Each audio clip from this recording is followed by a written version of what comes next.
So I am noting that it is 6:04 and calling the Community Relations and joint meeting with the Greenfield Unhoused Community Ad Hoc Committee to order on Monday, December 15th. So I think we need, let's see, that Patty remotely, so we'll have to do a roll call. So, all right. Counselor Wondolowski, I am here. Counselor Williams, Here. Counselor Brown, Here. Counselor Minhas, Here. Counselor Perry. Here. We have a quorum and full house. Our first order, should I roll call for us or at the? I don't know when we do it. I think we'll get to your committee part later on, and then if you need to do a roll call, we can do it then.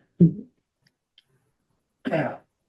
We know procedures on this, so we'll do our best to make it work. So our first order of business is approval of minutes from the November meeting. I'll take a motion to approve that. So moved. Thank you. And we'll have to roll call it. So I am in favor. Counselor Williams, Yes. Counselor Brown, Yes. Counselor Minhas, Yes. right, Counselor Perry. Yes. Excellent. All right. So our next order of business is public comment. And if anybody online would like to do public comment, just put your name in the chat. We will not see your hand raised. And if it is raised, even if we see it, we'll probably ignore it. So just put it in chat. You'll have 3 minutes and you have a chance to, as always, state your name and your address. So I've got one person signed up and that's Mike Lovett. I didn't put it on in case, but good. Got nothing? All right. Anything in chat? Thank you. So I'm going to. See Al's hand raised. Great. Al, would you like to put your name in the chat?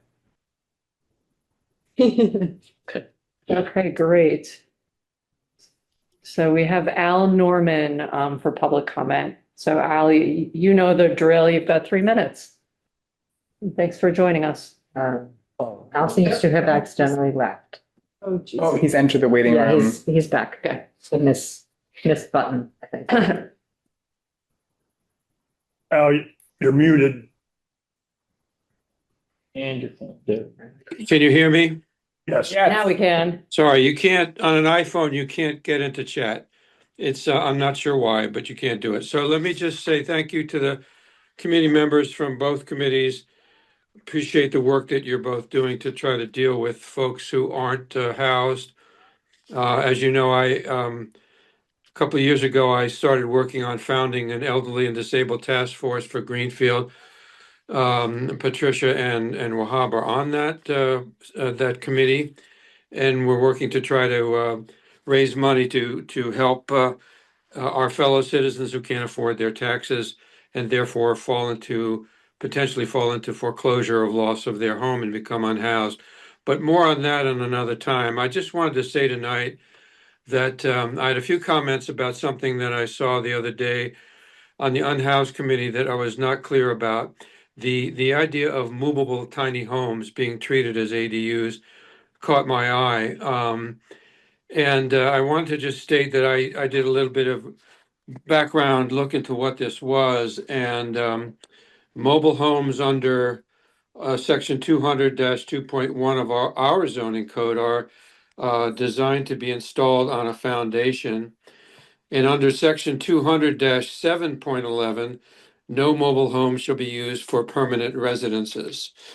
So I asked the director of development of planning, Eric Twarog, whose advice I very frequently take, if mobile homes would be allowed to be ADUs, and his response was not under our current zoning code. So there would have to be a zoning change.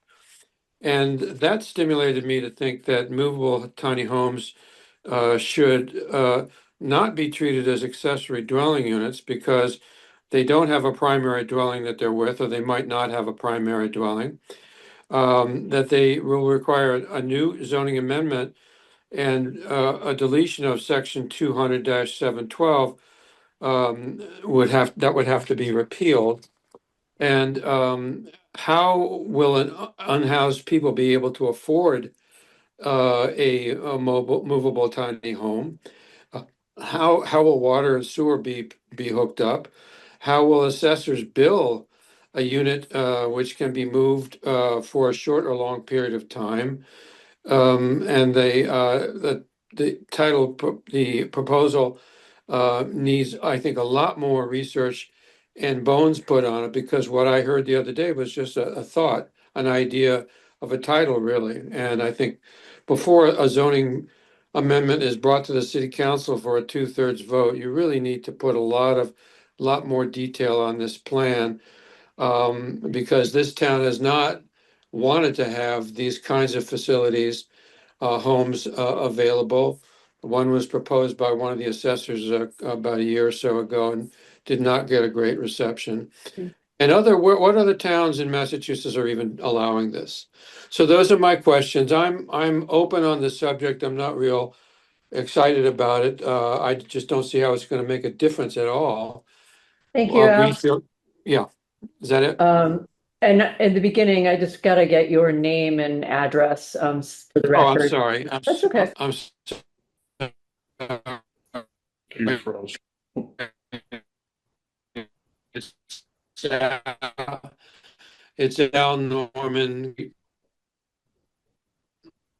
Did you hear me? We got the gist Sorry. of it. It froze up a little bit, but thank you.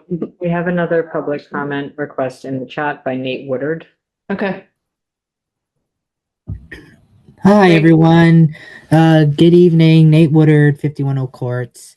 Thank you for being here. Thank you all for your hard work. I'm here in support because we know that housing is a human right in our city and globally around our country. And we know that with the support of the city council and the support of the Unhoused Committee, that we will expand our city to help other people who are unpopulated come in and build a new life here in Greenfield, not only for education, but for jobs and boost our economy as well. As an unhoused person, that's how I got into Greenfield, is through the unhoused population, and that's how I moved here.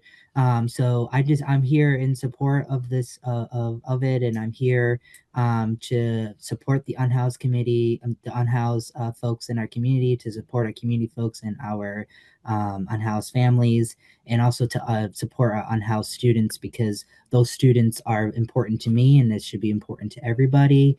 And yeah, so I appreciate you guys' time, and thank you for allowing me to be here. Thank you. Thank you so much. So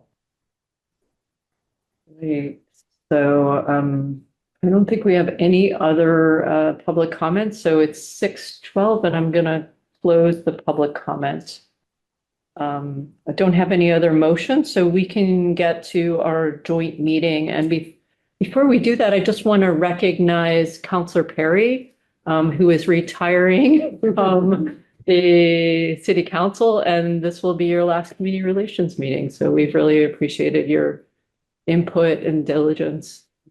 Thank you. I want to thank you for resurrecting the committee. Before the president became president, this committee wasn't doing a lot of meetings and work, and the president took upon herself to revitalize the group and to get it going. That's how we got the Unhoused group going. And so I just want to thank the president for doing all the good work. And we've done in the last year some really good work, the transgender resolution, this committee, working with the Precinct 7 neighborhood group, and it's all because of the president's leadership. So I want to really thank you and good luck as the committee moves forward with the new council. And thank you very much. Thank you. Thank you. And somehow it didn't make it on the list for today, but last month we talked about the noise ordinance. Mhm. So we have a potential date for a public event, and that's January 9th, I think it's the 19th. And I just have to confirm with the clerk's office. They were working on getting that scheduled for us. The 19th sounds wrong. I think it's the 15th. I'll double check for It everybody. might be in your email. Oh, okay. Yeah. Thanks. But, The 15th, you said? Laura responded to the two precinct 7 people and had the tentative date in the email, so you find that. Okay. Where is that happening? That'll happen at the John Zone Center. Johnson. Okay. Oh, I don't nice. know if you have them sorted by group or you just have them all in basket, you know. Talk about it. And just as a reminder, there's nothing written yet. We've got some basic stuff from the Precinct 7 committee, who's also been talking to folks from across the city. So it's not just about the fairgrounds. So, well, I now want to turn it over to Councilor Brown and I really appreciate everybody from the Unhoused Committee being here. All the work that you all have done over the course of the year. Has it been that long or that short? I don't know. Less than that. April. Yeah. Yeah, 8 months. Okay. Took a little bit of time to get everybody off the ground, but It's been impressive. It's really been impressive. So good job, everybody. so we're really excited to hear about your progress and your recommendations and to see what then as community relations we can move forward to the full council at some point. So thank you all for your service. I think if I can start with like the roll call. Yeah, and folks go for it. introducing themselves and then Reese, did you make me a co-host? I did. Okay, thank you. It looked like it, but I wasn't positive. So I'm Counselor Sarah Brown, I'm here. Christy Allen can't make it tonight. Larry Thomas, and if you want to say what you're associated with. I guess it's obvious on the screen, but Hello, everybody. My name is Larry Thomas. I work for Wildflower Alliance. I'm an outreach worker in the downtown Greenfield. Thank you. And Thank you. congratulations on your Human Rights Commission. Yes. Reese McGovern, Yes, probably. Robin Green, Present. I'm an EMT with American Medical Response in Greenfield. and Officer Zoe Smith. Hi, Zoe Smith, Greenfield. I know. I was like, Greenfield Police Department with a background in public health and emergency medicine. All right. Well, I will hop to presenting if I can figure out how to not show my unread emails. I'm working on it. Let's see. Confused. Sorry, guys. It's okay. Take your time. Okay.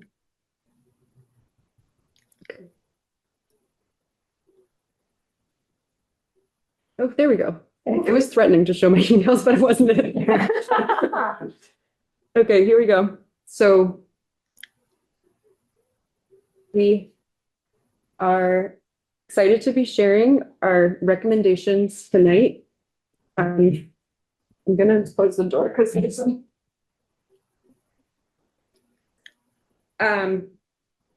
and you can consider this sort of like an ongoing recommendations report. It's not like the final recommendations report, but just a beginning to start getting feedback. So the outline of the presentation is that it'll be about a half hour or less. We'll try to go easy on you all. And first will be about, then we're going to get into like the point in time count and shelters and encampments and survey. And then we have 4 buckets of recommendations, which we'll go over. And then we'll get into next steps. So first, about, already basically covered this, but the guiding question was, how can the city of Greenfield better include the unhoused community? And we definitely worked on that. And we also thought bigger than that as well. I think we were also more ambitious as well. And we're, yeah, and just very appreciative of this committee being created and having the opportunity to work on this. And so we've had a lot of input from a lot of people, which we really appreciate. The people on the left have all attended meetings, and Pamela McBride has attended most meetings, and Councillor Perry has attended all meetings. So we've had a lot of return guests, which has been awesome. And then folks on the right are people we've consulted with outside of the meeting.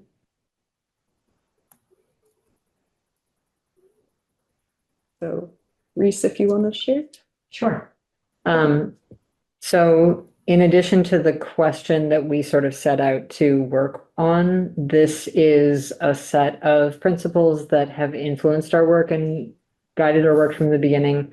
As Nate Woodard mentioned, housing is a human right. We were very much invested in utilizing the framework of housing first and getting people housed as a major first step in solving this problem. Harm reduction, as opposed to a system that demands particular kinds of sobriety or behavior from people. Harm reduction is a system that says progress is better than nothing. And so that's definitely been part of our thinking. Mutual aid, community helping community, rather than a model of charity where organizations with power and money are handing it off to somebody with less power and money. So really trying to center our work in community building from the beginning, and homelessness as something that is caused by systemic barriers, not moral failure or lack of effort. And this is really important because I think there's a common misconception that people who are unhoused because of bad choices that they've made and because they don't care enough to work hard enough to get out of homelessness. And that's very much been not what we've been approaching this from. So we're looking at systemic barriers from the beginning. So this next section, we're going to go over these topics. And I think it's Larry is next.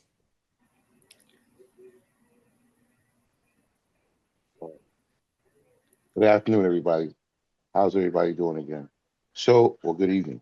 So I guess I'll start off with the point in time count. You all can hear me, right? Yeah, we can. Yeah, we can.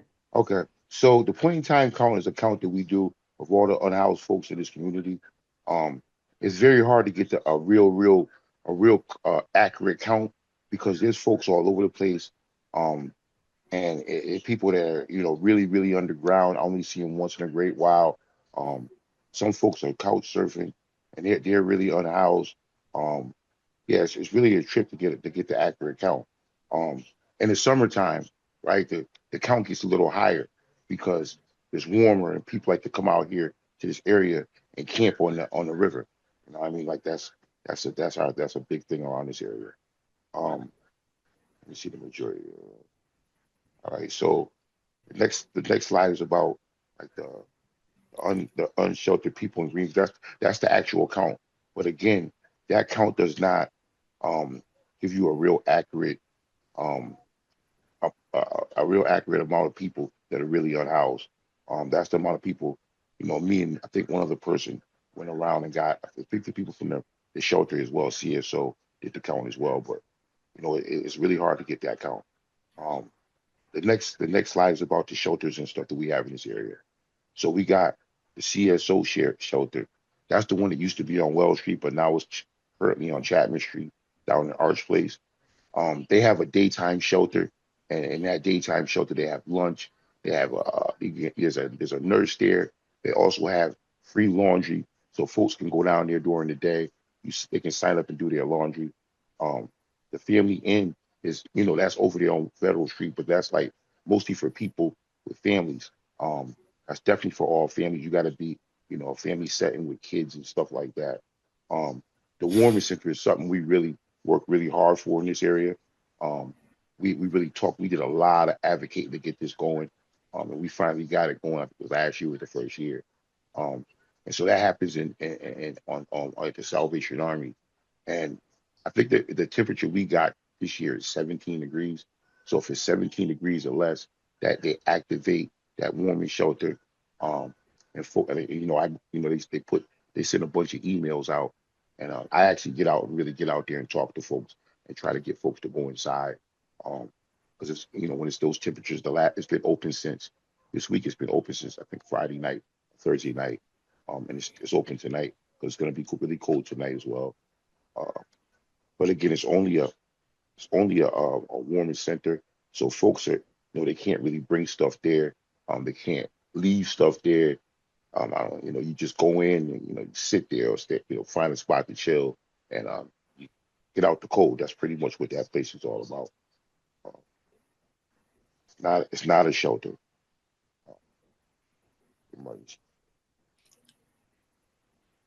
So we do have a shelter out here in Greenfield. We do have a shelter out here in Greenfield, and it's that shelter that's on that I was talking about on our street. So there's folks that go down there, right? But there's also folks in our community that don't meet the criteria going down there. Um, it's a wet shelter, so that brings up a lot of stuff, a lot of issues for lots of folks. Um, there's also, I'm gonna be honest, there's some things that go on down there that folks have a lot of bad blood. So there's people right now that are choosing to stay outside and not go to the shelter. Um, it's really hard working with these folks because, you know, they're human beings. They're our neighbors, and they live here in Greenfield. There's folks living in conditions where there's no trash pickup. There's no. I think I got some more slides, but this is a real serious thing because these folks are our community members. They're people that live in Greenfield, and so I really work really hard and really closely with all of them. And I think the next slide is on right. Right. I'm all done talking.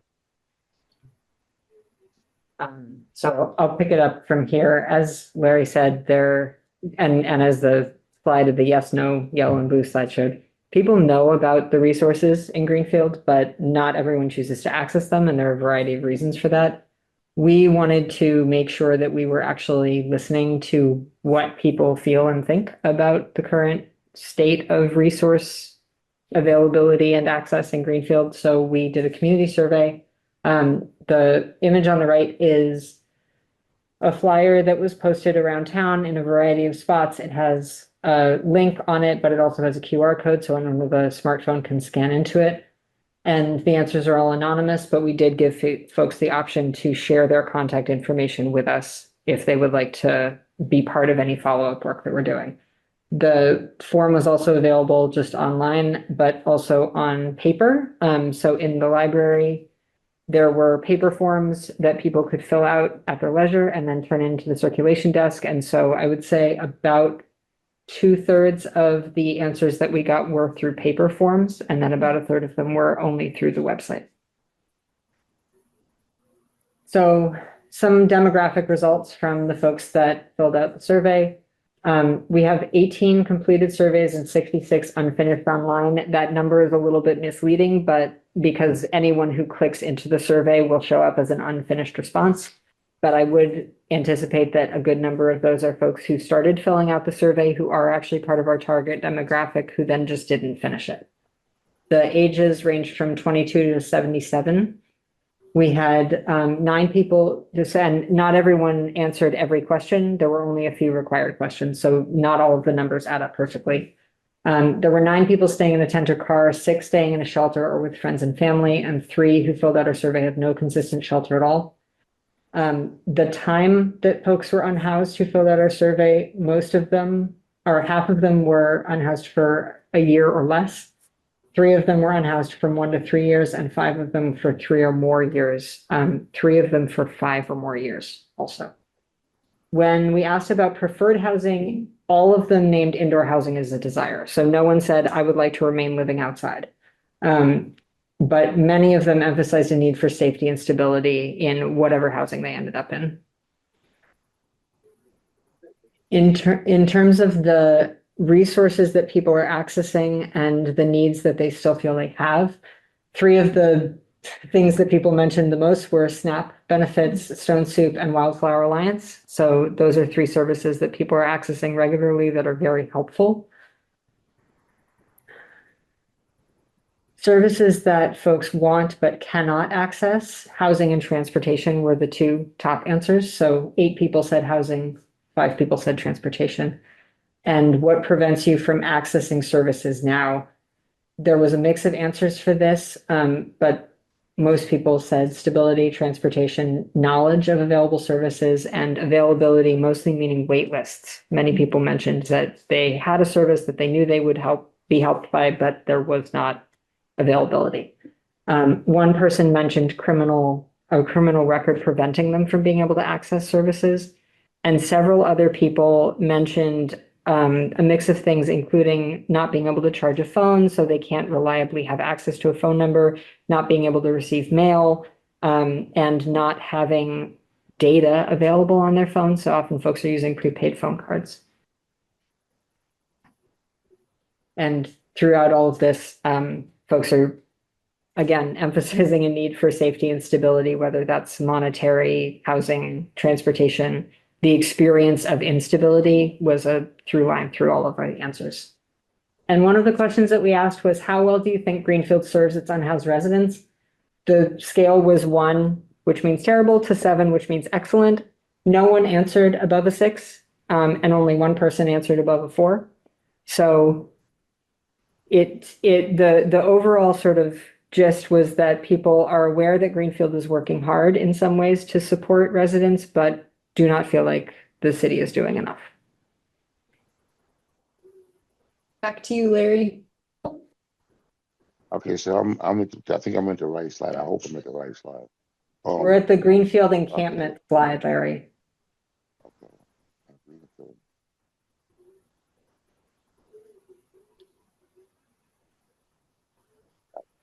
I got both screens open. Where we at? Y'all got this on the screen, right? So, sorry, my voice. Most of our folks camping, in area of flood, can need our community members. They camping by Greenfield guards on the path, and they're all camping at the Greenfield Park. Some call it the dark. It's a zone, and it will. Larry, your audio is a little choppy. Is there a way it can be clearer? I'm not sure. Thanks. I don't know. You all can't hear That me. feels better. That's better. Okay, I'm sorry. Thanks. So the next slide will be the slide about the.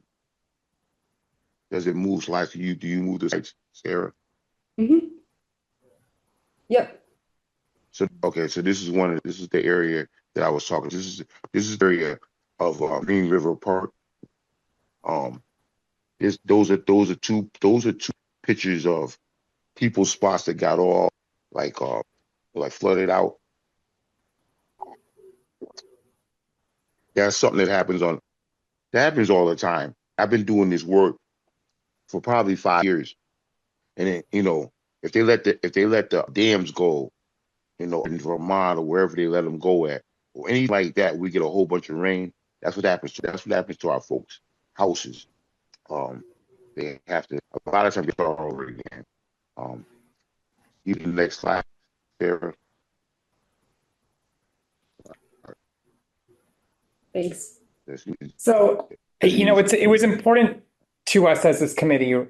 There's a saying, if you're not at the table, you're on the menu, right? And that's why this survey was so important to us, because it does us no good to just try to decide for somebody else, like a resident, what they need. So using that survey and kind of trying to synthesize like really the work of our committee, we divided things up into 4 categories. And they are on the screen here. So one is that safe, stable, sanitary place to live. That's that harm reduction, right? So if we don't have like permanent housing for them, how can they do it safely and with dignity? How can they meet their basic needs? And then how do we make sure that they have stability and support in the community? And then that upstream idea, right? So ultimately, these are all harm reduction stuff. And then the goal eventually is to get to the point where people don't find themselves unhoused. And then these bullets below it are all kind of the ways that our committee has figured might be the most impactful way to address them. So I'll talk a little about zoning. So we're going to get into what each of these means. So for inspiration, I'm really inspired. We are all inspired by Dignity Village in Portland, Oregon. And this is a village model shelter. So what that means is it's different than a congregate shelter model with like multiple beds in a room. Folks have their own private space, and there's also a shared common facility. And also something to note about shelters in Greenfield is that they are at capacity. So it's not just that folks aren't all interested, but also they're literally at capacity, even if folks are interested. And how this operates is that it's democratically self-governed, the residents serve on the board, and it's leasing from municipal land in this scenario, and it has an insurance policy and holds the city harmless. But there's also examples of this where it's on private land, so it can happen either way. So for Greenfield, we can consider what a village model campground would look like. So this would be different than what our commercial campground zoning currently is, which is only about seasonal temporary use, and it's actually hasn't been used in Greenfield. There isn't a campground in Greenfield, but within a village model campground, there could be portable structures such as campers or trailers or movable tiny houses, and also minimal dwellings. And this would be in compliance with the state family type campground sanitary code. And this is also, just to harp on this, but it's literally something people are asking for. Like, it's not like repeatedly, they want to be able to like root and build and actually have stability. And it's not just something that sounds nice. And another way to implement a village model shelter or a village model community, it's through a planned unit residential development. This is more for homes on a foundation. The campground would be more for temporary homes, but this enables applying to build in a way that one entity is applying, and there's more flexibility with like frontage and setbacks. And so there can be more of a cohesive community feel, and there could be more density and also protecting open space. So it's sort of like open space cluster development 2.0. And this would enable manufactured housing communities, which are more affordable, and or a tiny home village or co-housing. And I think this is also important because homelessness is not just about housing, but also a sense of community belonging. And this is just another example that we like. Some good videos online, good stuff from Portland State University of different case studies. So just recommend going on a deep dive of this kind of thing.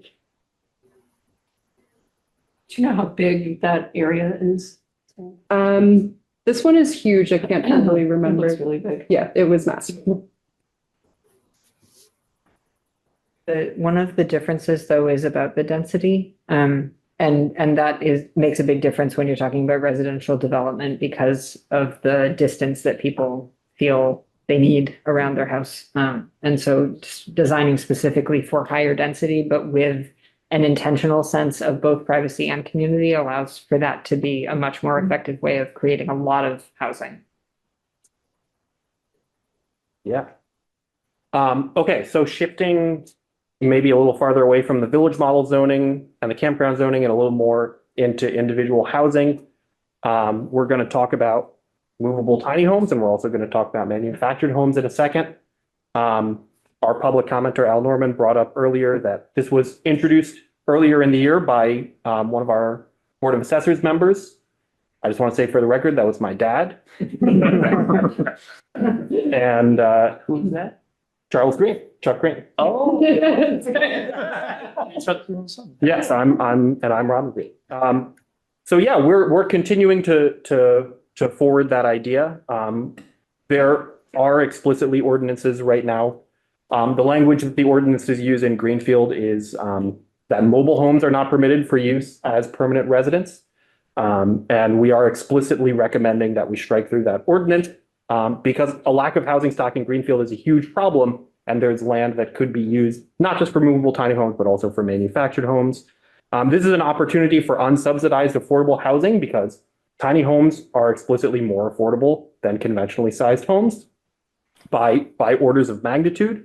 And in terms of specifically movable tiny homes, we're thinking about possibly allowing special permits for them in campgrounds. And we're considering regulating them along the lines of an ADU, but because of the specific structuring of ADU language involving the use of a foundation, it's a little bit more complicated than that, as Elnoran mentioned. So we're looking for more guidance from the state on that one. But in terms of manufactured homes, this is a little simpler. There's specific HUD codes involving regulating manufactured homes. They are not banned by the state or federally. Actually, they're well supported by state and federal zoning and ordinance, but they're difficult in Greenfield because of the mobile home language and manufactured homes being adjacent enough to mobile homes that they're treated the same legally. This is another example of just housing that is affordable, that might be easier to build than conventional housing in Greenfield and get around some of the difficulties that come with whole new growth contracting and things like that. So that's one of our formal recommendations is making manufactured housing and tiny housing easier to build in Greenfield. So we're going to talk about a variety of ways that the city can improve provision of resources, specific resources to Greenfield. And we're going to start with the resource card and map that our public libraries have been working on. Yes. So I'm Pamela McBride. I'm with the Greenfield Public Library. And we, this resource card, it's a work in progress. We update it quarterly or as is needed. It is a pocket-sized resource card so that we make it available to not only our patrons, but we have shared it with other city departments. It actually originally came from a city department and we've sort of taken it over. We've also shared it with other organizations such as Community Action and FERCOG. And it is, we share it everywhere and people pick it up, and I probably print out 20 to 30 a month. And we are in the process with one of my colleagues who is fluent in Spanish is in the process of making a Spanish language version. So we have found it's very helpful and people really appreciate it because it's a quick way for people to be able to find out where can I go for dinner tonight, or if I need some food, or I'm looking for some services. So we found that very useful. And then also, this is newer for us. This is also a work in progress. This map was designed by another community organization, city group, but we are hoping that this will work in conjunction because what we're hoping to have eventually is that we can have, so people who need the visual presentation, they'll not only be able to see where these support groups are, but also looking to put things like where are the public bathrooms, where can you find potable water, that kind of information. So that is also a work in progress. They're all works in progress, but we have these maps posted at the library, and we have already seen people taking snapshots of them. And we're hoping to get the smaller form available soon. Thank you. Yeah. So the Unhoused Committee organized and participated in and helped work with an encampment cleanup in August, where we went down to the Green River Dog Park and helped some of the people living there get rid of some of their trash and buildup that they have been struggling with. There's a really significant issue with access to hygiene resources and trash removal resources for unhoused people in Greenfield because trash removal services are usually linked to your address, to curbside pickup. And if you don't have an address. So this is a really big issue that we're working on because it's not just an environmental health and a public health issue. It's also a personal health issue for the people living at these sites who don't want to be living in their own waste. So we were excited to be able to help with this. And we also are working with DPW to facilitate a regular trash pickup at some of the popular encampment sites in Greenfield, including trash pickup along Riverside Drive and an increase in the number of trash barrels at the Green River Dog Park. So hopefully this will be an issue that's getting closer to addressed in the future. And also thank you to Amy for helping facilitate this connection. Yes. Yeah, thank you. And so related to that, restroom access and water access are big issues in Greenfield, especially in the winter. Water to some of our public restroom facilities and a lot of our potable water area access points are turned off in the winter. And we also have a variety of porta potties that are occasionally available in Greenfield, but again, they're not usually available in the winter. So working to keep those things turned on and present throughout the winter so that people who don't have anywhere else to use the restroom can still use the restroom is a big issue. We're also in favor of the free fridge or community pantry model. And there will be a free fridge and pantry coming to Coleraine and Elm Street in the near future. That's a private initiative on private property, but it's also absolutely the kind of thing that a vacant public lot or just a public area could be used for in the future. And that's in partnership with Common Good, which is a nonprofit. So really cute. Yeah, it's really cute. Shelburne Falls. Yeah, in case anyone doesn't know, there's one in Shelburne Falls. There's also one in Turner's Falls, and there are a few more scattered through the valley, but they are heavily utilized and very popular. Especially at night. So my set of slides here is about the right to exist. And I'm gonna get choked up talking about this, but I think probably a lot of people are like, well, Zoe, of course everybody has a right to exist, but it doesn't always kind of feel that way when you're getting the blunt end of government and kind of the decisions that we make together and the way that these impact people. And the reason this quote is on the slide, being homeless is generally not a choice. It comes from unlucky and unforeseen circumstances, is because usually we think about laws and ordinances as restricting bad decisions that people make. Somebody chooses to, rob somebody, or somebody chooses to commit arson or something like that.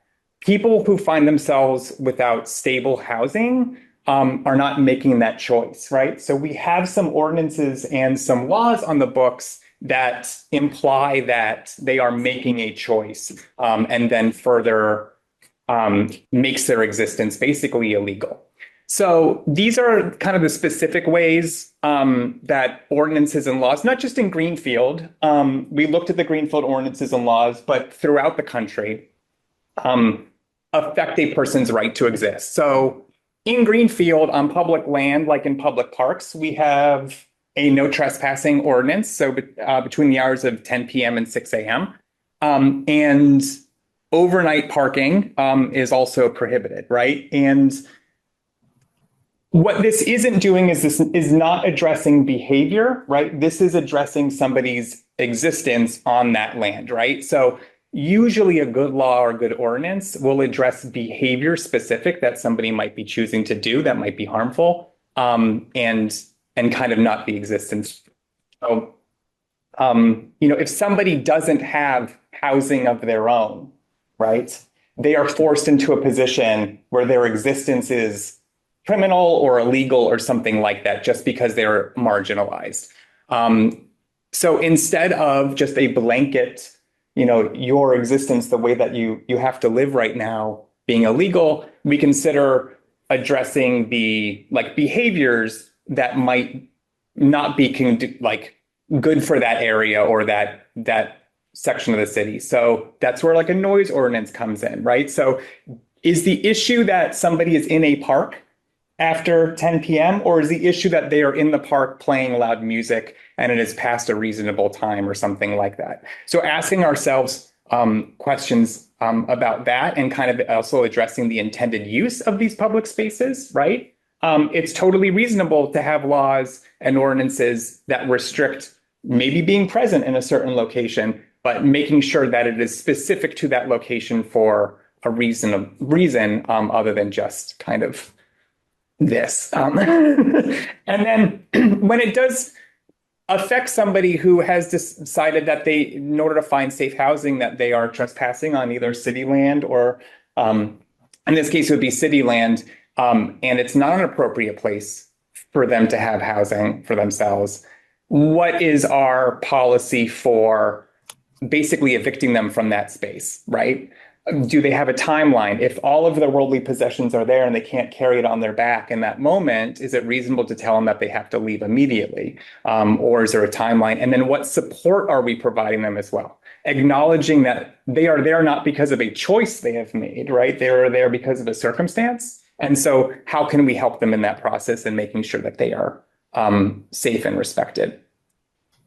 The other component of this too is, being a police officer and, my background of EMS as well, is when we have these ordinances and laws, whether we've reviewed them and we decide that they are sound and they are just, or whether they are left over or something, when we want to get the government involved, and by the government, I mean like the city, in addressing something, generally speaking, that is a police officer, right? So we always default to sending a police officer to these things. They are kind of representatives of the executive branch and they can kind of triage. And what that means is that for these people who are unhoused and they are just trying to exist and survive, all of their interactions end up being with the police officer. And I want you to imagine if every time you used your microwave, you tried to heat up some food or something, a police officer came into your kitchen and said, "Hey, it's 11 p.m. What are you doing over here?" Right? And kind of that wouldn't feel good for anybody, right? Especially when you're just trying to survive. So some really beautiful models, which I'm a huge firm believer in other parts of the country and even locally, it's what's called like a fourth responder. So you have police, fire, EMS. And so it's an imagining kind of a government executive branch representative that isn't a police officer, right? Whose focus is on care of the community, dignified response, and focus on that trauma-informed lived experience and being able to do warm handoffs, right? So not approaching somebody with your existence is a problem, but approaching that person and saying, "Hi, I understand that this is not what you want, and we don't want this for you either. I unfortunately don't have housing for you right now, but how do we start working towards that? Or what do you need? What would be dignified for you in this moment?" Not a police officer, but actually somebody who might be able to connect with some services.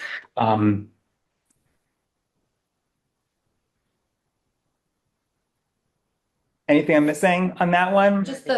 I feel like there are Are you multiple. trying to get me to cry off of Zoe? You trying to get me to cry? Yeah.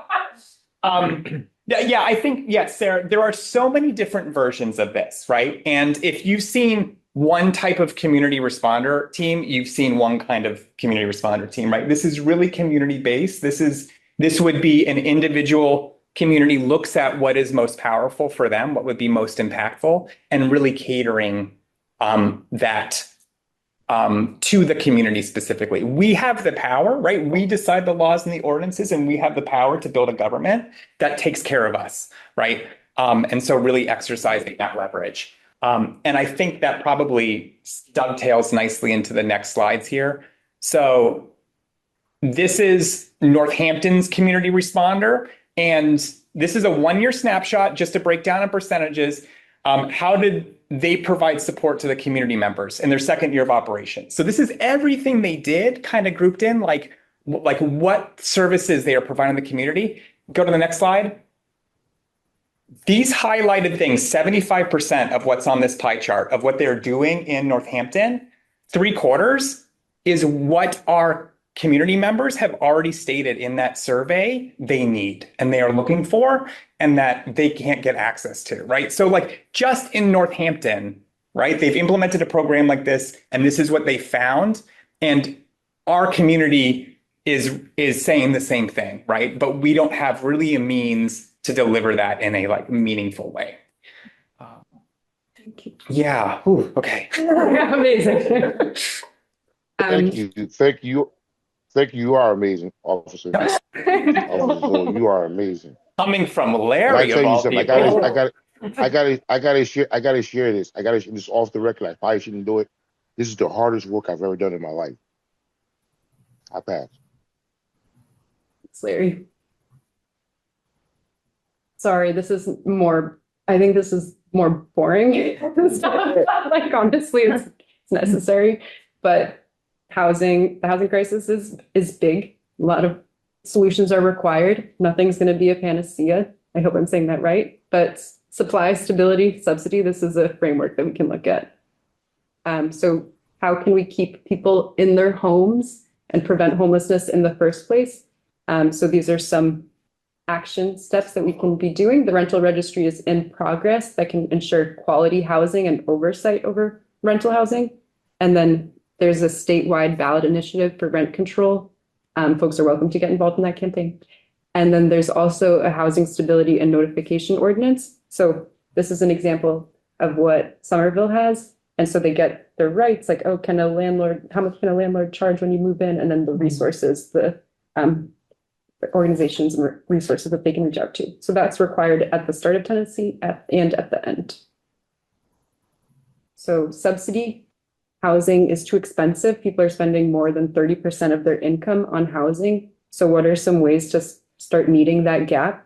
And a lot of subsidy for housing comes from the state level or federal level and not really the local level. So how can we have a local pot to start doing some of that work? And unlike CPA, it's a bit more flexible and nimble, which is nice.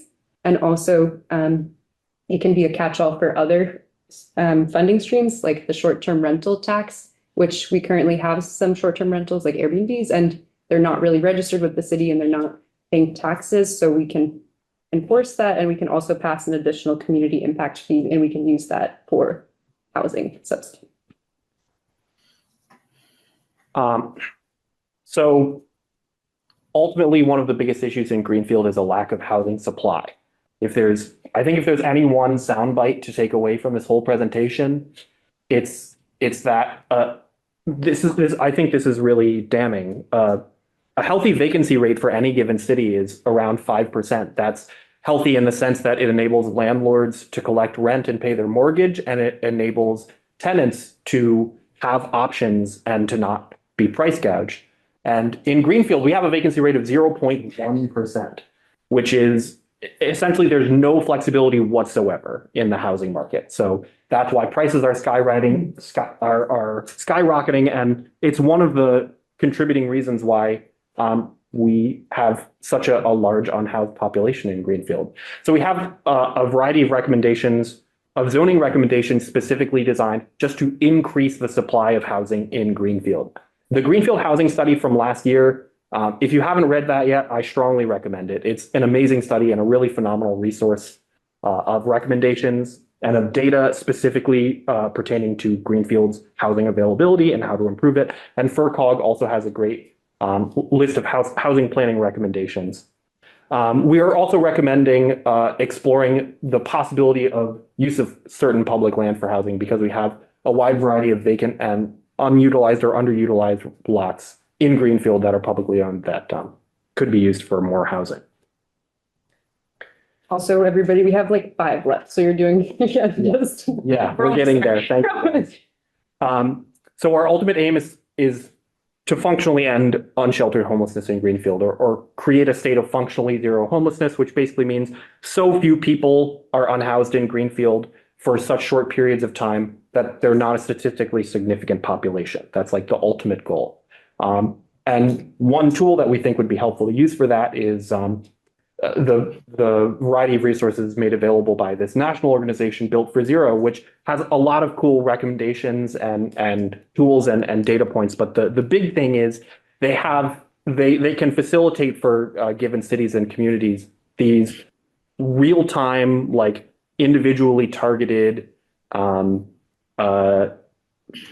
systems metrics, data metrics that enable basically a given city organization to actually look at the populations of people who are homeless right at that moment and see the unhoused population swell and shrink over time. Something that we as a community really believe is that homelessness is a bellwether of our systems for community resilience. So by organizing our systems, we can really impact this in a way that's significant and greater than just the sum of our individual efforts.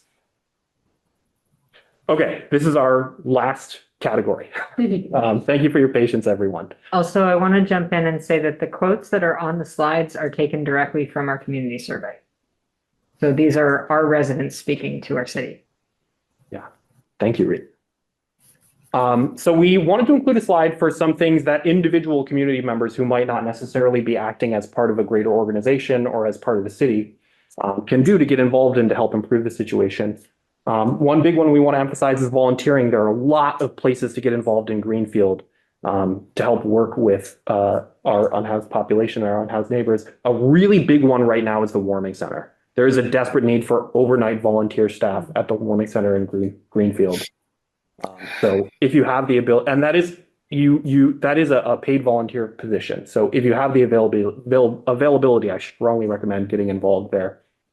There's a lot of political advocacy to be done in the area that you can get connected with. And then in terms of donations, funds and supplies can go to a variety of organizations and people in Greenfield that can help get those donations connected to individuals who need them. I want to especially shout out the Interfaith Council and the Wildflower Alliance, both of whom we've worked with extensively, and especially our council member, Larry is with the Wildflower Alliance and are huge parts of how we get directly involved with our community. Inventory surplus. This is another way of saying if you have extra housing, if you own a vacant unit or if you own vacant land, we strongly encourage you to explore ways to utilize that land or to utilize those units to house more people in Greenfield and increase our housing supply. Maybe do some exploration to see if you could get an ADU on your property or turn some of your property into an ADU. Or even just letting someone stay on your couch if you know someone who really needs it. That can make a huge difference for people who are unsheltered, especially in the cold. And on that note, just being considerate and being kind towards people in our community who are unhoused is a huge issue. I'll say as an EMT, and Zoe can definitely knows this experience, the number of times that we get a 911 call and respond to basically just someone encountering an unhoused person in public and being afraid is unreasonable. And it's not just not a good use of our resources. Like Zoe was saying, it leads to a really unpleasant interface with the city lived experience for those people. So when you see people in public who don't have choices of other places to be, we encourage you to be kind and to think carefully. So this is a brief checklist of all of our recommendations that we've so far. Yep. And we just included this so that in the future we can look back and see how we're doing, what we might have been able to get done. Can I just add real quick on that slide? Yeah, we got some recommendations. We got some recommendations, y'all. So we ain't done yet. We far from done. That's right. I don't know that there is anything in this recommendation list that doesn't also like raise the tide for everybody in Greenfield and people visiting Greenfield. We are focusing our committee's task on the unhoused community because that was our focus. And also they're some of the most marginalized people in our community. But like access to like dignity and services, like everybody deserves that, whether you have a house or not. And this is, we would hope that a lot of the recommendations that we are making would essentially result in like a curb cut effect where, and if anyone's not familiar with that, curb cuts didn't used to be normal. They didn't used to be regulated. They are now required. And it turns out that people with strollers use them just as much as people with wheelchairs. So curb cut effect means that hopefully many of these recommendations end up benefiting many different sectors of the population of Greenfield, not just people who are struggling to find housing. That's right.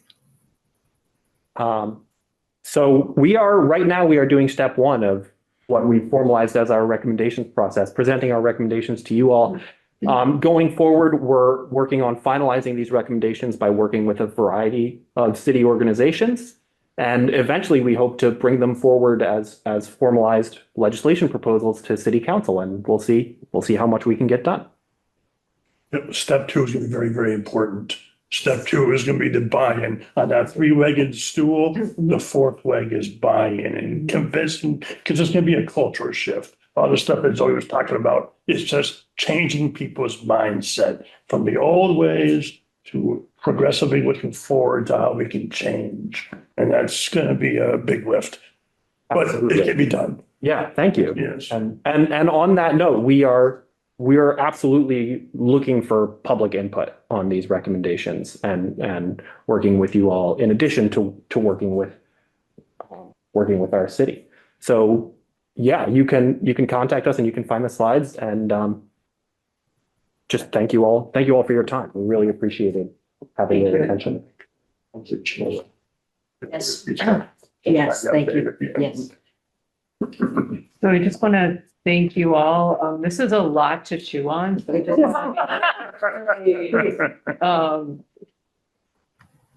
so I'm thinking of like process because I think there's a lot of questions. So I'm wondering if maybe we take, it's 7:05, about 10 minutes for just an initial questions for the committee. And then I'd love to come back again next month and continue the conversation. Because I'd like to also see, like, is it a recommendation? Are the recommendations that come out of the Community Relations Committee that created this group and how to keep your work going? Because I'm looking at my fellow committee members, but I'm not thinking like we're like, okay, you guys are done, right? Okay. One of our recommendations is that you continue our committee because we would very much like to keep working on it. Okay. We're not done. We're not You'll have to think done. about We that. got too much work. We'll let you We go. got too much work, can't be done. Patty has hand raised. So Patty, Hi, I have a question. First of all, thank you for the work that you've been doing, ad hoc committee. This has been a great deal of work and it's so necessary. So my question is, the model that you articulated that's going on right down the road in Northampton, are all those services only from the city? Is it a mixed bag between the nonprofit sector and the city? Who's actually doing all that work? Is that directly city funded? Is it grant money? Do you know? Oh, yeah, you should go. But then yeah. I mean, I think to your question specifically, the ones nearby are all city departments, with them kind of the weight and the authority of the city. And part of the way that it is approached too is that it is also taking the burden off of some of these other services, right? So, when somebody is concerned about somebody on the sidewalk who is unhoused and they place a call to the city and they're like, I am worried about this person. We are not instead of the police officer going over, right, that this community responder is going. So it's taking that workload off of the police department and allowing them or the fire department or the EMTs to focus on their specialty. There are models everywhere though, right? And I know that there are a lot of places that are using a public-private partnership model or a nonprofit that is like contracted by the city to provide these. So again, it's really hyper specific to what the community wants, but locally it's all a city department. And funding wise, there's a state grant, equitable approaches to public safety through the Department of Public Health. And our state delegation has helped work on that, Senator Comerford. So that's something if we were interested in, they could help work with us. And also other communities have used opioid settlement funds and other grant funds, as well as just city operating budget. So there are multiple sources. So because the thing that comes up is that model makes sense. That model is sanity, in my opinion. That's basically taking responsibility, which I think we need to do. And the question today, like everything else, is funding. We need to get the funding. And if in fact there's state funds or grants from foundations, et cetera, and so on, what if we could create, a funded structure that could take care of that? I think that would be the optimal thing to get to. Not easy, But I think that would be the optimal thing to get to, because in order, I mean, ideas are important and compassion is important, but we need funding for the implementation. And that's what's necessary. That's what saves lives. That's what gives people dignity. Somebody there to say, let me give you a hand. Thank you. This is a related question. I know our police department sometimes has, I guess, ride-alongs, for lack of a better phrase. I've talked to the chief about it, and I know this is a Yes, no, this is stronger program than Police Plus. yes. So the program we have CSO clinicians that are co-responders with our police department. So this is actually a really amazing model. We should be very proud of it in Greenfield. I think we're doing really amazing. Yes, we are leaps and bounds beyond what a lot of communities are. And the idea is that, yes, a police officer and a licensed clinician are together. That police officer is not in a normal patrol uniform, in an unmarked cruiser when possible. And for somebody in an acute crisis, who might otherwise be accessing crisis services through CSO or the emergency department, if their call for help comes through 911, then the police department can respond with a clinician to the scene. And that, I think, is still a very powerful tool, a meaningful tool, particularly for people who are in crisis. I think this fourth service overlaps with that to a great deal for people in crisis, and also for people on the 99% of other days when they aren't in crisis, but they are marginalized, and kind of keeping them out of a law enforcement kind of response mode. Is there something I could say? Yeah, let's do I mean, this is completing my second year as a counselor. There's been many meetings that I've been to, many that I've missed, but I don't think I've ever taken this many notes. A damn meeting. I don't think I've had access to this much concrete information in one sitting, which is just so impressive. And I'm like, wow, thank you guys for doing this. Second, I don't know where to begin. There's so many things. I mean, Literally has pages of notes. I think one of what role my little 2 cents could be right now is I really liked what you said, Counselor Wood, about changing the perception, about what it means to be a government, what it means to represent, what it means to actually have a functioning, humane society. I myself come from a religious background. Many of the folks that I associate with are from a religious background, sometimes on the conservative side of the political spectrum. I would just like to say, and I don't want to get preachy, but I would just like to say, especially, I think God works in amazing ways. And I think the fact that we're having this conversation at this stage in this specific blessed period of time, in the time of the birth of Christ, I think it's beautiful that we have community members who are dedicating their time without monetary compensation. Or if they do, what do we get as counselors? Like $2,000, $1,800? Cents an hour? Yeah, nothing. And this is not a pat on the back of counselors, but like a lot of you guys that are dedicating your time simply just to help people. And I think that is the message of any all-powerful being. So anyone who's listening, who's like, oh my God, what is this liberal, lefty, communist bullshit? Guys, if there's anything, please, for the love of God, if there's any use of a government, it should be in making the material conditions of its people better. If it's not, then I'm sorry, screw it, take it away. Why are you governing me? Why are you being my representative if you're not making my life easier and better? Do away with it. I'd rather live in a free world which has no goddamn laws and I can do whatever the hell I want to do. If you're gonna impose laws on me, make my life and the people around me better. So I think this should kind of address some of that divide. And I am fortunate enough and blessed enough to be able to sit with people from different sides of the political aisle and to be able to say, look, we can have a better community here locally. Even if you are not one of those members of the public who are unhoused, please, don't you want to live in a society in which you don't see them, in which you don't actually have to have unhoused people? What does that do to your day to day to be able, you're getting a nice coffee at Rise Above, I mean, which I do, and then you just see someone who's shivering in the cold.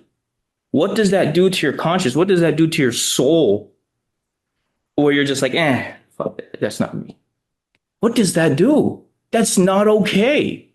And second thing, I mean, not to keep on harping, but one of the real ailments of our society is that we do not read. We don't like to figure out, hey, what the hell is going on in the world? What is happening? But the American model and the current like monster that we have that is government in the United States is not the only model. We have had a wide array of political models and economic models and models of care throughout history, and especially ones that are happening right now. There are countries in the world, guys, where, and by guys, I mean like this, the public, that don't have homelessness and houselessness to this degree and to this percentage, who have way less money than the US has. The US is the richest empire in the history of the world. We don't need to have this. They're gonna tax you regardless. Don't you want your goddamn taxes to go to somebody who is suffering in your own streets and in your own country rather than a goddamn terrorist outfit across the world? Or like a country that has nothing to do with you? Don't you want your tax dollars being used here? So I think if I can say anything, I have like 1,000 other questions for you guys, but if I can say anything to the public, it's that we have to embody the spirit of care and compassion, because otherwise, what is the goddamn point of even a local government? Because I mean, I'll tell you guys, I don't know about how you guys feel. I would rather live in a place in which no one governs me, in which no one is my representative. I am my own representative, and there are no laws that govern me. Okay, now you're going to impose laws on me? Okay, well, you better have some material conditions that you provide for me and my comrades around me. And I think this is a beautiful thing that you guys are doing. I wish I was more involved personally. I've just been kind of out of the scene and council stuff, but this is just amazing. I think there's 1,010 solutions that you guys have provided, and there's different ways, like you were saying, that we can curate a model based on the needs that we have in this specific community. And I mean, just kudos to you guys. I mean, this is just overwhelmingly, I am so grateful that you guys have took the time out to gather all these resources, put them in an actual real document, and there's a plan going forward. So thank you. Sorry for the what? I'm gonna miss you. I'm gonna miss you too. Counselor. It's going to be an uphill battle. I mean, honestly, Well, you know, the one thing I've learned is just keep going. Just keep going, stick to your guns, stick to your values and your ethics. And yes, there's gonna be some pitfalls and some ditches, and you're gonna trip a few times, you're gonna be blocked a few times, but don't give up the ship. Just Right. keep working. I appreciate officers just the comment about the behavior piece of it, because I think, you know, we get in this like, well, oh, you're going to get rid of like no curfew. And it's, you know, the curfew was set up because we're assuming that people are in a public space or there because they're going to do something bad, right? Like who in their right mind would be out after dark and in a public space? So I think I appreciate like kind of thinking through like why did we set up some of Yes. these guardrails, and what are other ways that we can assuage people's concerns about safety while being specific, Right. And I think like I want to be clear, like we get to, these are all value judgments, right? Like we get to decide what's right for us, right? And there's nothing inherently wrong with deciding that, like, yeah, maybe we do have a curfew at this park or at the parks. But I think the point that was reflected in our responses from our residents was that, okay, but like I don't have an alternative. Right. Right. And so like therefore my existence is criminalized, right? It's not that, like it would be, that's, I guess that's the thing, right? So just, yeah, appreciating like the position that we're putting people in, not because of any choice they've made. And I appreciate, I have a friend who was living in her car for a while and ran into her because she couldn't find somewhere to park. She was like, I don't know where I can be overnight. Yeah. So those. I assume. So I'm gonna say it's fucked up. First news house. I'm gonna say Larry, We can't- your fucked up. audio's hard. Yeah. It's fucked up for police on the house.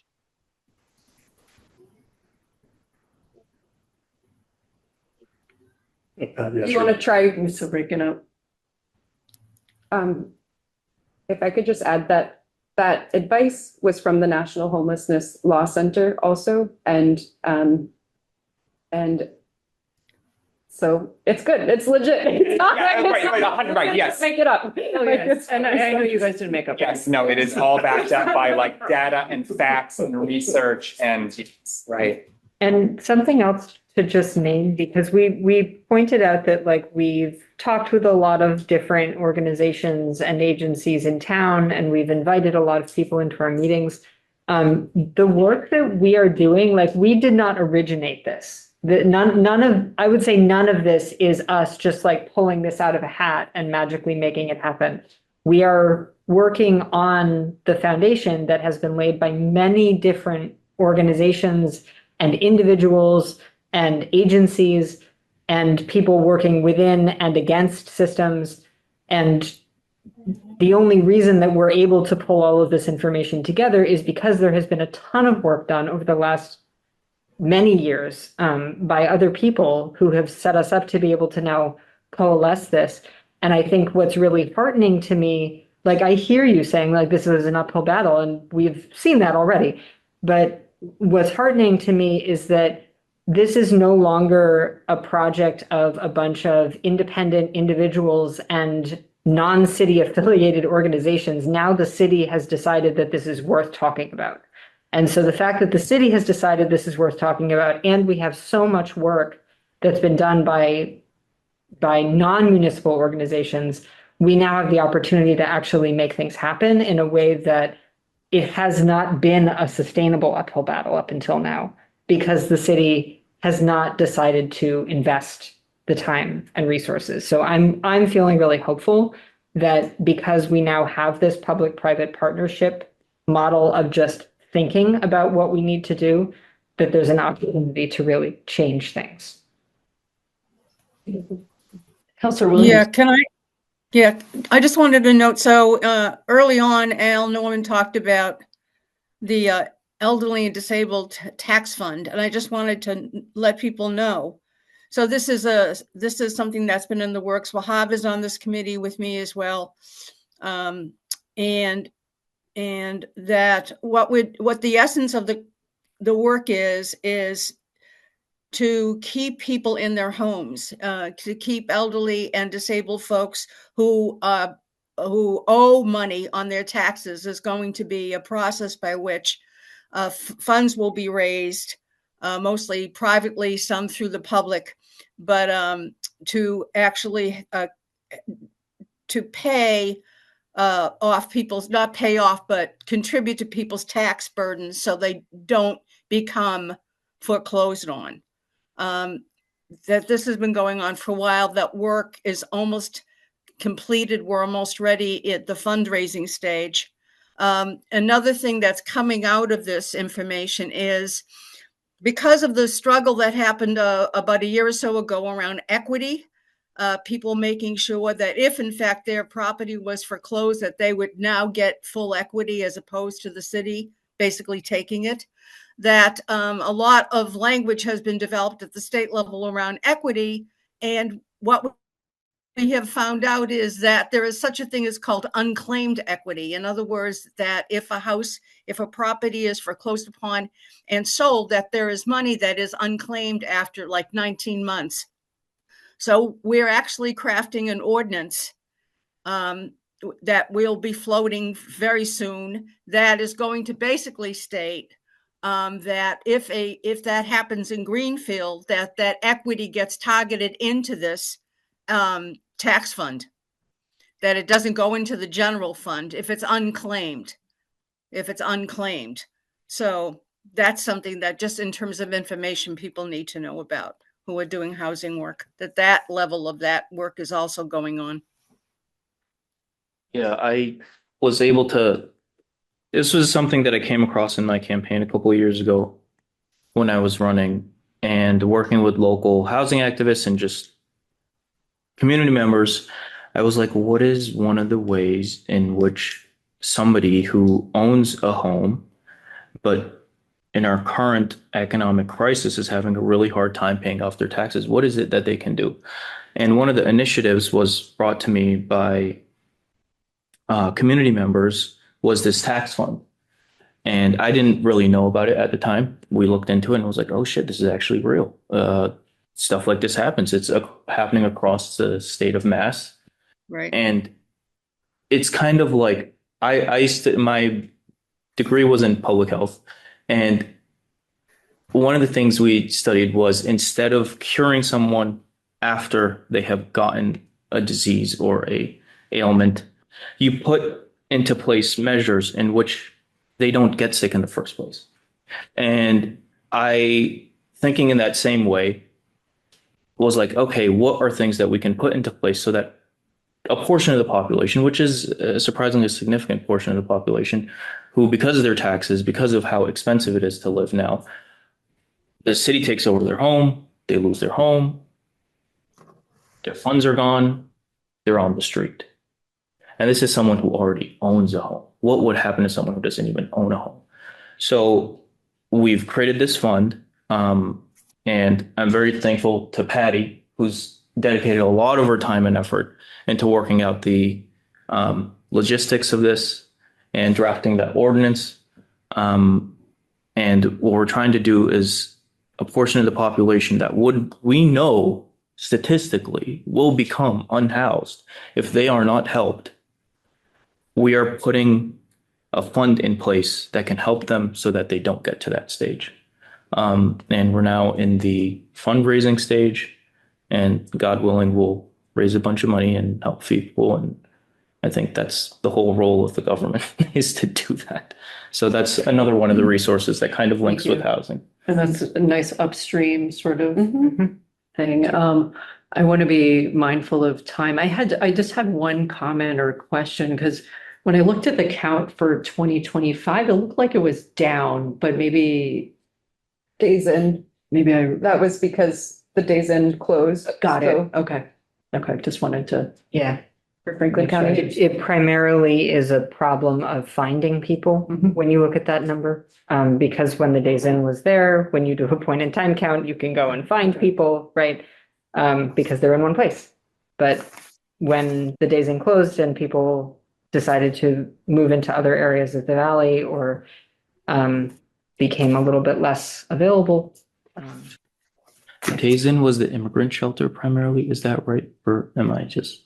Yeah. Yes. Okay. And then it looked also like, if I'm reading the numbers right, that most of the folks who are unhoused in Franklin County are in Greenfield, just so That's we correct. can put The vast the, majority, yeah. put that into context for our role as the county seat.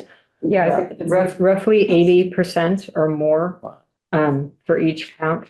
And it's harder to find people in the more rural areas, so just, I also. But that's, yeah, and that count is specifically unsheltered. Okay. So that's not folks who are in shelters. It's people who are unsheltered in Franklin County are almost all here, which tells us both that there is this ongoing culture of Greenfield that has both allowed that to happen, and it is now like a known quantity that there are spaces in which people can do that here. but also it really like identifies this because this is the county seat.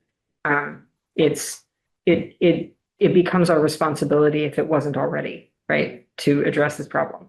Officer Zoe, I just have one question. Underneath the community policing umbrella, if you as an officer goes into the park at 10:30 and see some teenagers hanging around throwing the football, you're gonna say, what are you guys doing here? And where do you live? And why don't you go home?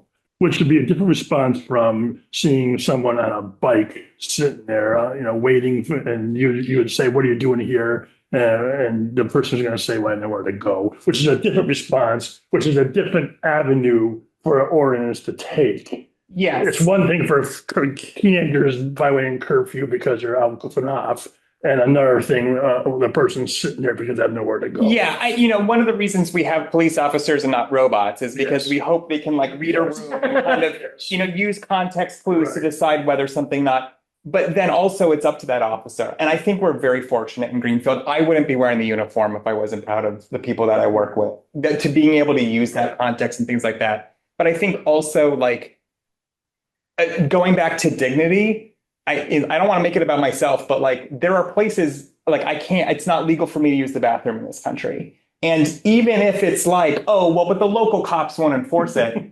The law tells me that like, that place is not for me. I'm not welcome there. And so whether or not an officer might be like, oh, hey, use the pavilion. It's raining out. Like, I won't leave you. Like, that's great, right? But if the law says that it's illegal for them to be there, that sends a message to them. And then it sends a message to everybody else in the community about whether they should be calling 911 on that. Right. And kind of that cascading. Which goes back to the changing in culture and changing mindset and changing. Because there's going to be a lot of black and white thinking. Yeah. What people are just going to be, this is the way it is, the way it's always been. And, and they're not going to be able to shift their way of thinking without help. And that's a note that there's a youth protection curfew separately. So we're not even touching that. Yeah. But yeah, and that's why that part of our slides is about right to exist, because right now, right, the permissibility of someone to exist in a public space, for instance, at a certain time of night, relies on the whim or goodwill, one would hope, of the officer that they're interacting with. That behavior is currently criminalized. And so when someone has no other option, their existence becomes criminalized by necessity because that law is there. Which it's just like, that's not a scenario, right? Speaking to your point about like, what is government for? Like, that's not a scenario that one would hope any government imposes on any of their citizens, that their existence is criminalized by necessity of them trying to be alive and safe. If it was a white collar crime, we'd call it entrapment. And it further invisibilizes people, like it pushes people into the woods line where they're in a flood zone. So it's just like, if the discretion is, it can't happen anywhere, then that's where it can happen. Further away from potable water and trash receptacles and sanitation. Yeah. Yeah. I mean, one thing that we learned from that in Camden cleanup is that something that's worse than trash that hasn't been thrown out is wet trash in a bush that hasn't been thrown out. For 6 months. Yeah. Yeah. And I want to wrap stuff up, but just going back to the kind of concentration, I'm just reminded when you said community. And so I'm sure that's why we're also seeing a concentration of folks in Greenfield, because there is a community built and people know that there are places that they can be that are safe. And I'm putting that in air quotes because I know community also looks out for each other. Well, there's a famous quote, which is the opposite of homelessness is community. Right? It's so much more than just a roof and four walls. Yes, it's community. Yeah. Counselors, I think for next time, I would love, and I know we're figuring out committees and all of that, but I think an opportunity to think about how we might want to tackle some of the questions here and maybe group things together. So I would take your feedback offline to think about our kind of next steps and how we might want to divide things up. I think we can get a little bit deeper into the conversation. If that makes sense to everybody. I have a question. Would it make any sense to move on one of the recommendations tonight, which is to not end the committee's work, but to continue it? I don't think we had a proposal to end the work, did we? There was an initial timeline that It was says like discussed, but upon a final recommendations report, therefore this is not final. This is not. then unnecessary. I hate throwing extra motions if we don't need to do it. So that's it. Well, there's no one told you to stop. Let's put it that way. Yeah. If there's just one small thing, and I promise it won't take more than a minute, but I think just to kind of tackle some of the misinformation that I know will just be spread regarding this, the goal is not to normalize and glorify and amplify poverty. The goal is to help the folks who are in poverty. The goal is not to institutionalize and, formalize poverty and be like, great, we want people to only live in tents. No, I don't think that is the goal. I don't think anyone here is saying that's the goal, but that is a necessary step, a logical, rational, necessary step. And my goal is to live in a community, in a city in which everyone owns their own residence, no matter how small it is. Everyone has a stake. Nobody is being price gouged by goddamn landlords. Nobody is being ripped off by the scam that is rent. Those are my lofty goals. Now, to get to those, it might take, I don't know, whatever, revolution and then maybe 100 years. But the things that we are putting into place currently are to meet the needs of our most vulnerable folks. And I would like anyone who's listening to this and continues to listen to this later on to be able to put in your own energy like these wonderful people have done, and put in their energy in gathering information and gathering resources and formulating a plan for what's next. So I'm excited to see that happen. And I don't know if I'll be on this committee. I'm not sure next year, but I'm endlessly grateful for all of your guys' work. So thank you. A good note to end on. So I want to thank you all for your amazing work, recommendations. And I would take a motion to adjourn. So Okay. And we'll do a quick roll call because I have to. I say yes. Counselor Brown? Yes. Counselor Minhas? Yes. Counselor Perry? abstain. Want to leave your last meeting? And Counselor Williams? Yes. Fantastic. We are adjourned at 7:36. Going out on a high note. Thank you all for being here. I mean, for ours as well. Yes. Yeah, we also need to Happy adjourn. holidays to you all. And Okay, and then, Motion to adjourn. Second. okay. Sarah, yes. Larry Thomas As well. has left. Reese McGovern. Yes. Robin Green. Yes. Zoe Smith. Yes. Then Adjourn. adjourned.